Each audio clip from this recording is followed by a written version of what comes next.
Okay, so we're back from our trip from Japan where we saw the car in person, which was a pretty cool thing. Now, I highly recommend if you have the opportunity to do that, to go see the car in person. You'll get more attached to the car. You can inspect the car to see what it looks like in person and probably make some changes before the car is actually shipped, because the main thing about this is that you can't carry any parts in the car, in the trunk, anywhere in the transport process. So if you want to change seats, wheels, accessories, it would be the best time to actually get that done there instead of coming back here like me and then having to pay for the parts for shipping and waiting another month and a half to get those parts to America. So that would be the best time to do that. Also, in case you want to inspect the car before it ships, sometimes these cars get damaged in shipping, then you can see the condition of the car before it gets to you. It also adds to the fun factor and kind of solidifies your decision in getting a car like this. Now that we're here, this begins the hardest part of this entire process, and that is waiting. Waiting is pretty hard, especially not knowing where your car or your investment is. In my case, I did track it. We'll take a look at that in a few moments here. But shortly after, a week or two after we got back here, we did get our documents. Now, depending on your exporter or where you bought the car from, you will be receiving your export certificate. In my case, I did get it via DHL or any kind of express carrier. And this is the export certificate, which is pretty much the title to the car. And you will need this to register this car in America. Now, depending on who you bought the car from, you might get some extra paperwork. In my case, I do have a translated version of my export certificate, although it's in Japanese and some words are in English. To get this car registered in America, you do have to have a translated version of it. So in that case, I do have that in this paperwork here as well, which is pretty cool, save me some money. But if you don't have that, you will have to translate that export certificate before you register the car in your specific state and county. Now, besides that, I do also have some paperwork on here, and we can talk about that a little bit later once we talk about where the car is. Now, as I said before, this is the hardest part of just the whole process, and it's just waiting. When is it gonna get here? Now, we got lucky. We got very, very lucky. Only because from the time we saw the car was shipped out 2 weeks after, only because there was a ship leaving. Now, typically, depending on your port of call or where you're living, or the closest port to you, that frequency of shipments from Japan to the USA can change. It depends. Where I live, there's numerous ships coming in every month, and it's around maybe one ship per month. Now, if I miss this ship, I'd have to wait maybe another month and get it shipped over here. Now, the process or the time to get to you varies again, depending on the ship, the weather, and your location in the US of A. Now, in this case, if you live on the West Coast, obviously from Japan, it has to go across the Pacific. You're gonna receive your shipment pretty quickly, actually, maybe in 3 or 2 weeks or so. In my case, if you live on the East Coast, then it has to go all the way around through the Panama Canal and then make some other stops, because these ships are not only carrying products just for you, they're carrying shipment vehicles, equipment for numerous countries. So in my case, my ship is going to the Panama Canal and then going to Jamaica, then Texas before it gets to me. So it just depends. So let's take a look at that right now. Now, this is another thing that's probably, it depends. This is a rabbit hole. It depends on how deep you want to go. In my case, I went really deep because I didn't know when, well, I knew when it was going to ship. I just didn't know what time, what day, and how long it's going to take. It's going to come directly from Japan to my port. These are all things that you want to track. So that rabbit hole can get really, really deep. In my case, I did do a lot of investigation, and do you really want to do that? I don't know. I'm a very detailed person.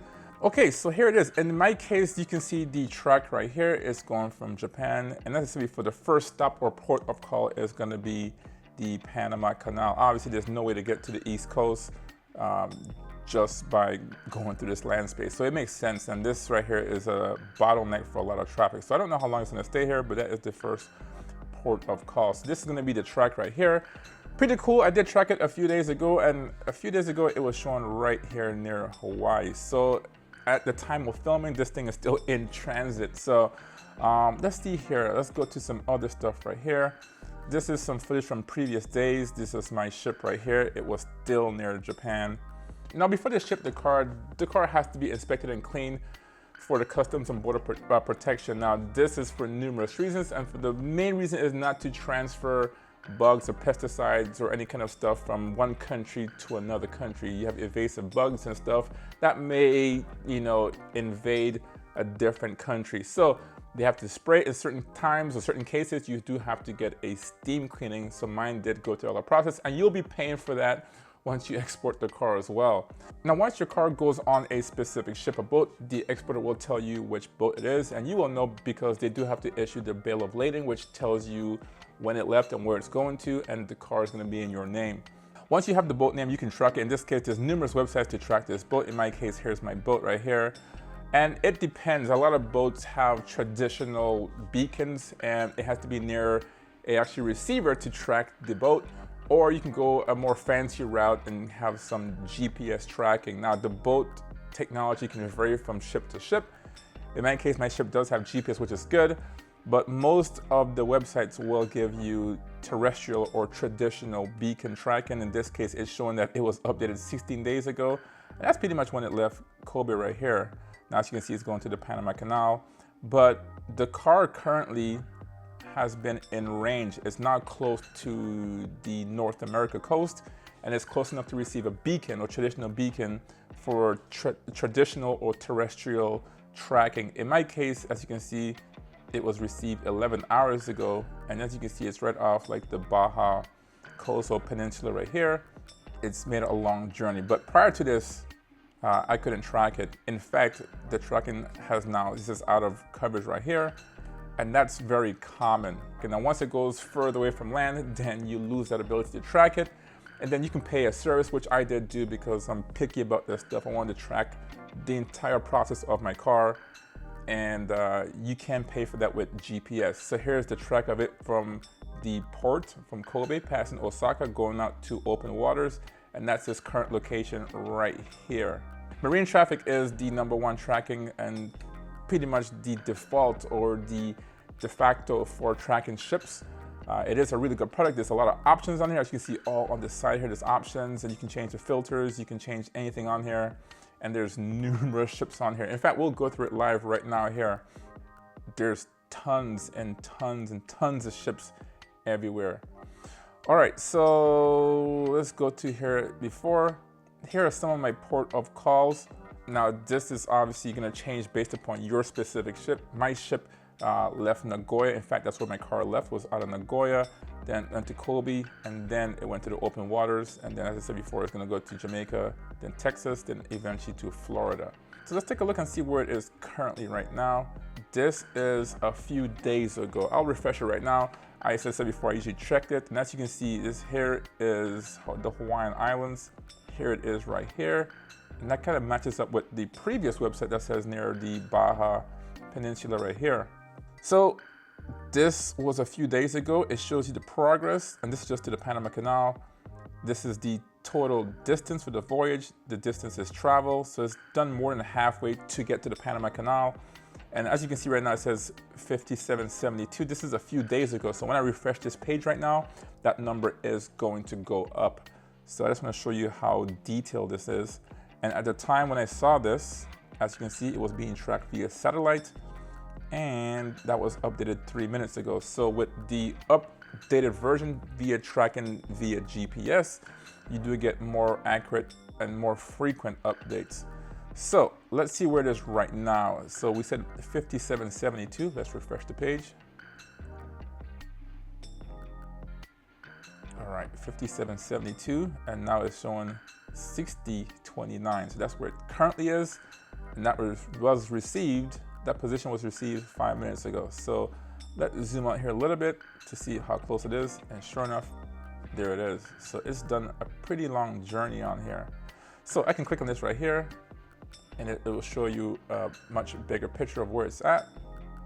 And we can just zoom out here a little bit, and you can see all the other boats and ships in the area. So we can just drag this to the side, and you can see all the ships in the water.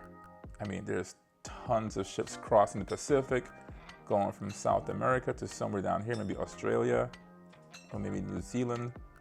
These are all fishing vessels. There's a lot of fishing vessels down here. It's cool to see nonetheless. You have all these options, and it's going for the canal, which is right down here. You can see all the boats trying to get through this little spot right here. It's crazy.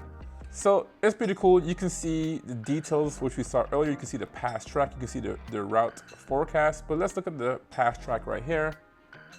And you can see everything here. It shows you the speed, how fast it was traveling, and that kind of matches up to where it's at right now.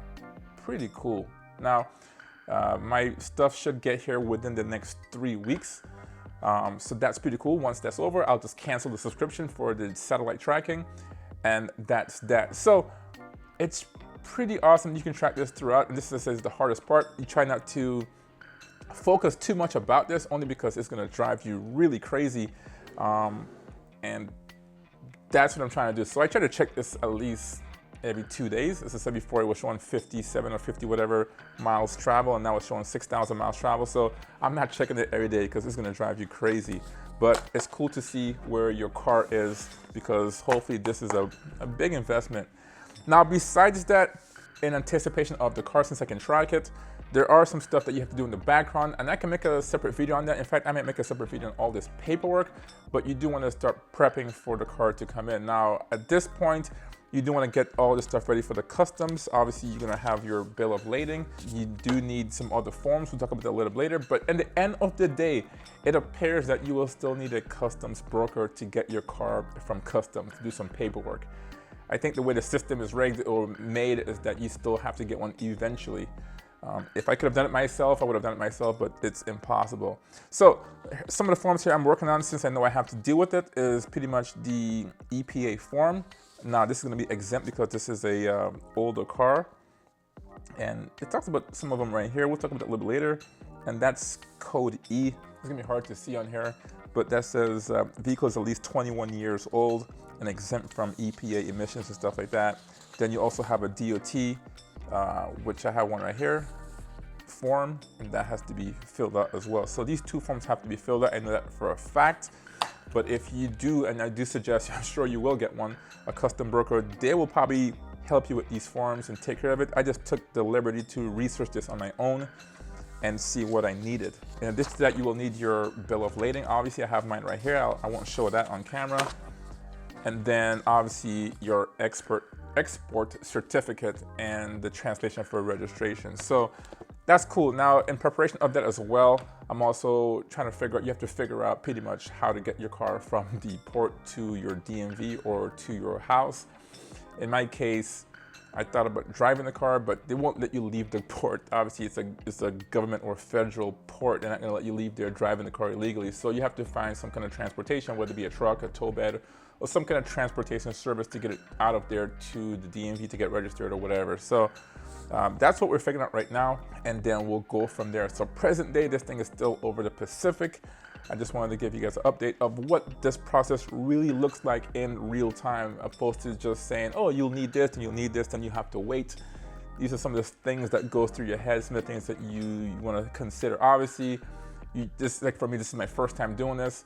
Other things go through my head, like, do I get some accessories for my car, some parts for my car? And I want to, because this is gonna take a month and a half, 2 months to get to me. And in certain cases, it could take 3 months if you miss the boat, the first shipment, and there's no space for your car, then you may have to wait till the next one.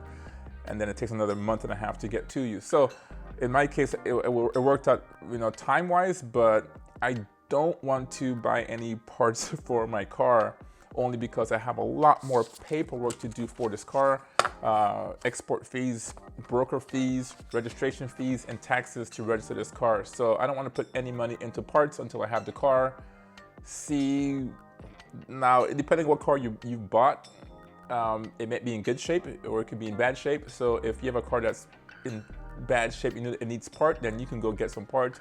If you have a car in really good shape, like I think in my case, I have a decent car, then I'm not going to buy any parts if I think the car is in good shape. So I guess the point here is, once the car gets here, then I can see, hopefully nothing is wrong with it. Then I can see what I need and then just buy it at one time. So this is the process here. Once the ship gets closer, we'll resume the video, give you some updates on where it's at, what's going on. If you need more information on what you need, if you want to try to import the car yourself, I'll try to pull it up right here right now. I did, as I said, look into it to get these forms. Let's see here. Yeah, Customs and Border Patrol. Or protection, Customs and Border Protection right here, and it says importing a vehicle. It tells you all the stuff right here, what's needed. what you need to do to bring it in, prior arrangements, documentation. Obviously, it's a bill of lading, what you can see right here, bill of sale, which you should get before you even send the money to the dealer or auctioneer or the exporter to pay for your car. Clean the undercarriage. I talked about this just a while ago. So it has to be steamed sometimes.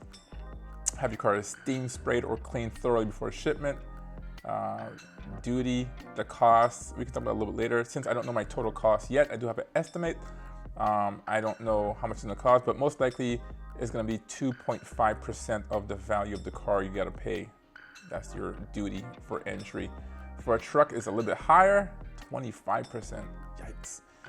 There you go. And then there's some exceptions if you're in the military or if you're non-resident. It just depends. There's some exceptions for these fees. And then here's your bumper, DOT stuff. We talked about the DOT form, federal tax, and here's your emissions as well, the EPA form. Here's some cautions, some exceptions, and that is that. So it's all on this website right here for your liking.